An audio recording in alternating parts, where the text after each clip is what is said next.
My mom really needs to practice her active listening. It's poor. Even, hold on. Even,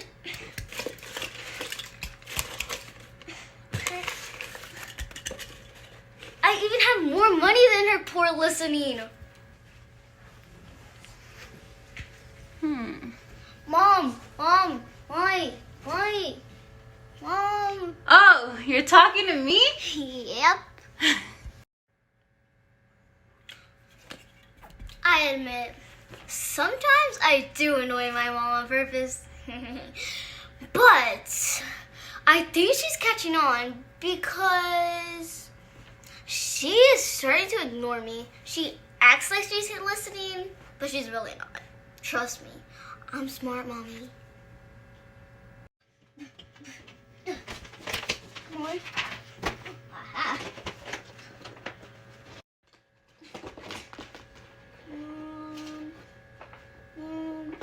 What the heck is that? Aha.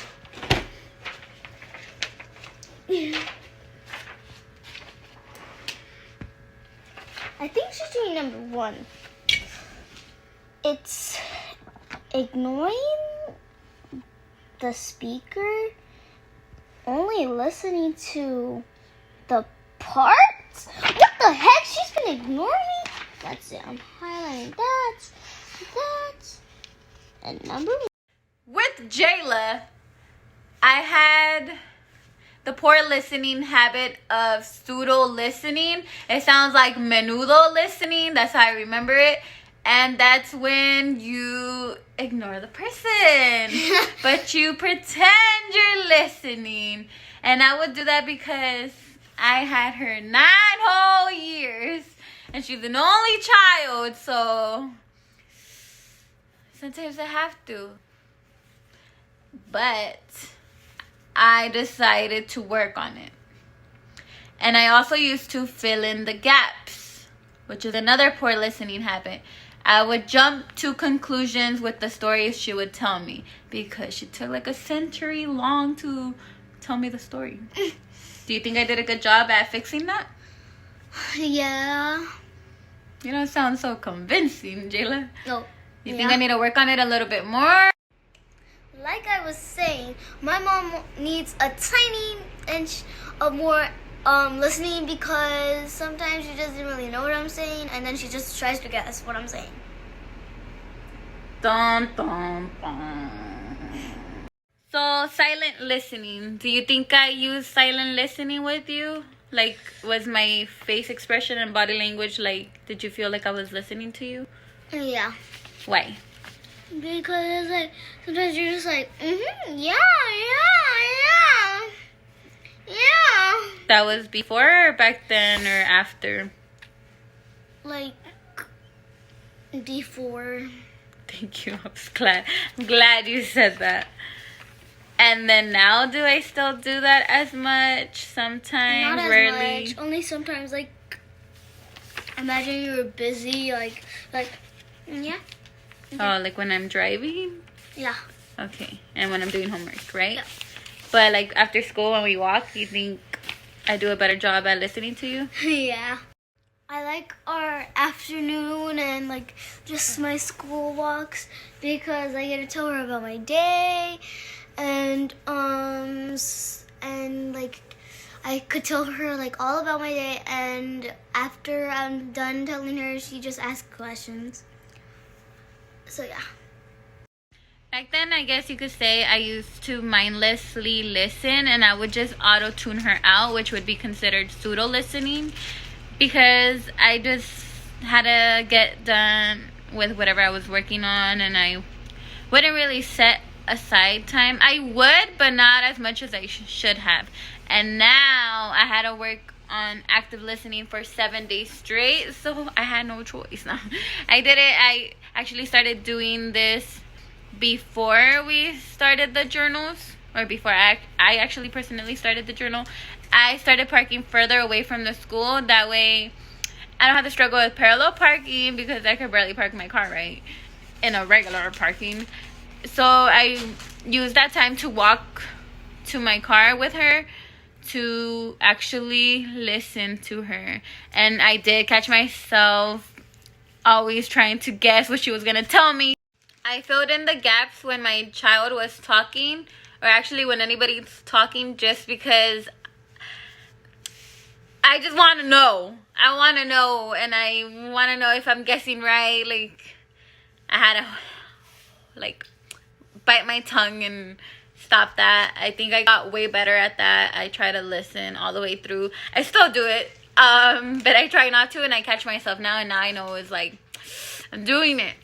When I would interrupt and like fill in the gaps, I also did a little bit of stage hogging, not with an ill intention, just because I could relate, and I wanted to relate so bad to let the other person know that, oh my god, like I felt like that before. Now I wait to facial expression, like if they're like telling me something very shocking, well, obviously my face is gonna be like, you know, or like very happy for them if they got a promotion or something. If they like got fired from a job, then oh my god, like sad. But I have learned to use the supporting listening response, where I relate to them, but at the end, once I actually listened to all of what they had to say, I was able to empathetically listen to my child and to my friends and family more than to anybody else. But if my friend bickered with her boyfriend, husband, depending on my friend, and they were telling me about it, it was easy for me to kind of like put myself in their shoes and actually feel for them. And I would just hear them out. Didn't offer advice because I don't know if they would take that lightly or good. Some I did, but they're gonna get happy later on, so I didn't really want to put my advice. So that was more just like, let's see, which one that be. I would hold back on the advising. My overall impression of this activity is, I like it, Picasso. I like it. It was fun. It's something I had to do already anyway, so working on it consecutively for 7 days, although I started it before, but actually journaling it down, it did feel like homework, like I have to do it. But I think because I had to do it, I learned the terms. Like now I could teach this in a few years. I don't know. I feel like now hold on. This is how my brain works. So my video was all over the place. This is reality for me. Now I know how to point out the poor listening habits, and now I know how to tackle the poor listening habits and listen better and make people feel seen, heard, appreciated, like their voice matters. And I love that because I live for kindness, and active listening is a way to make the world kinder, because you're listening to these people's needs, you're listening to their feelings, they don't feel alone. The place is all around us is going to be better. It's going to be a better place. Slowly, everybody needs to be listened to.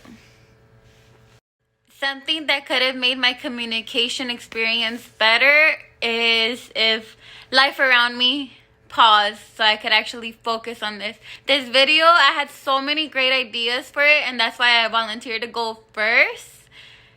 But then everything happened. Like, I'm dealing with court orders right now. Not that I'm a criminal, just child back in high school. That's something. And then rent increasing, contemplating moving. So much things going on that, yeah, I cannot mention. Well, maybe I can mention, but I'll keep going on and on. But that would have made my communication better if I could like pause life and actually have more time to just chill and talk. I'm a crybaby. Now that I know good listening responses, a lot of better communication techniques. Let's see what the question says. What do you plan to do differently in your everyday life now that you have gone through this experience?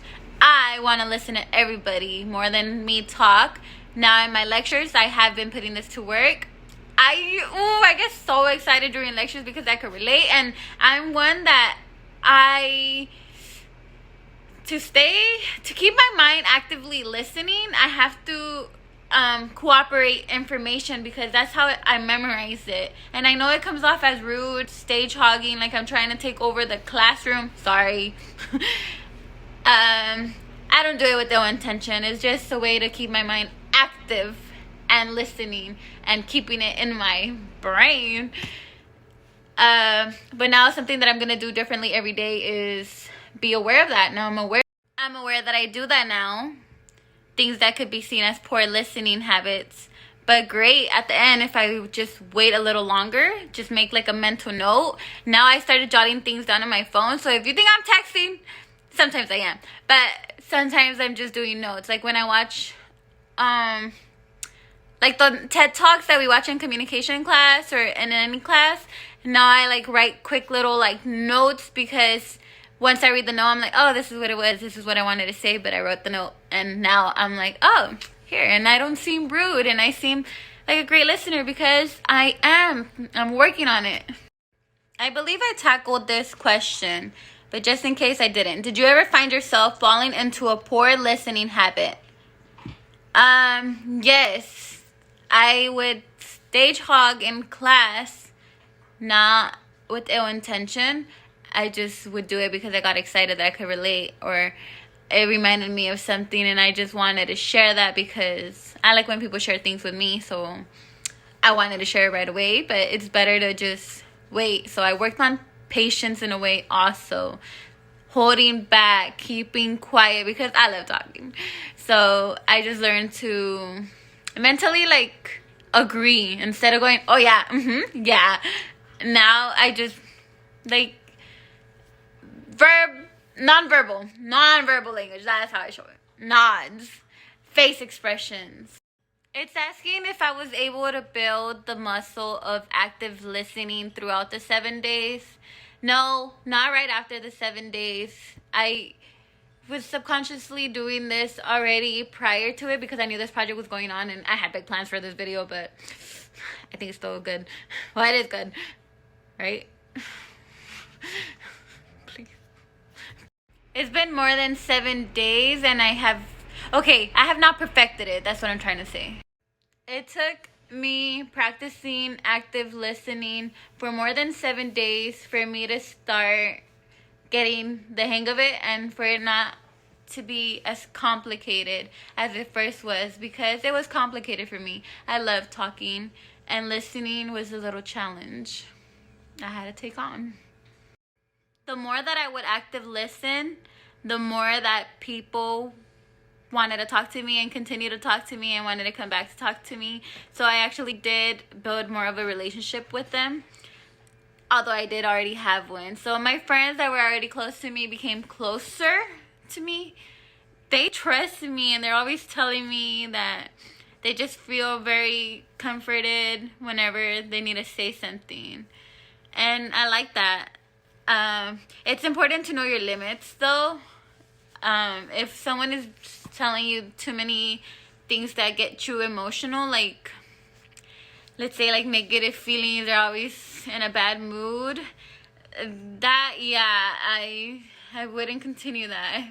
I would interrupt on purpose, because I'm a crybaby, and I feel like I'm really very empathetic, not even just to the people that are related to. My daughter has always been close to me, but now she writes about me in school more than she ever used to. I come out in all her conversations, or maybe I always have.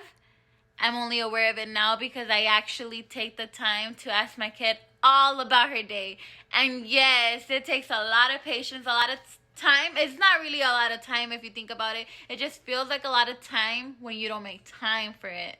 Does that make sense? Thanks to this self-reflection project, I went on my way to buy a card game that's actually to communicate, where you actually have to listen to your child. As you could see, 7 days was not enough. I can't get through all these. Some are meant for friends and some are meant for your parents and kids. This is the second edition. I have opened the first edition. Me and my child have a blast with this. This one is an open deck, and that's something I'm going to include now that I've done this self-reflection project. And I'll show you them in class, actually. That concludes my video. My question to you now is, how do you feel? Are you proud of the work you did? Do you want to continue working on it? Do you wish you could do something better?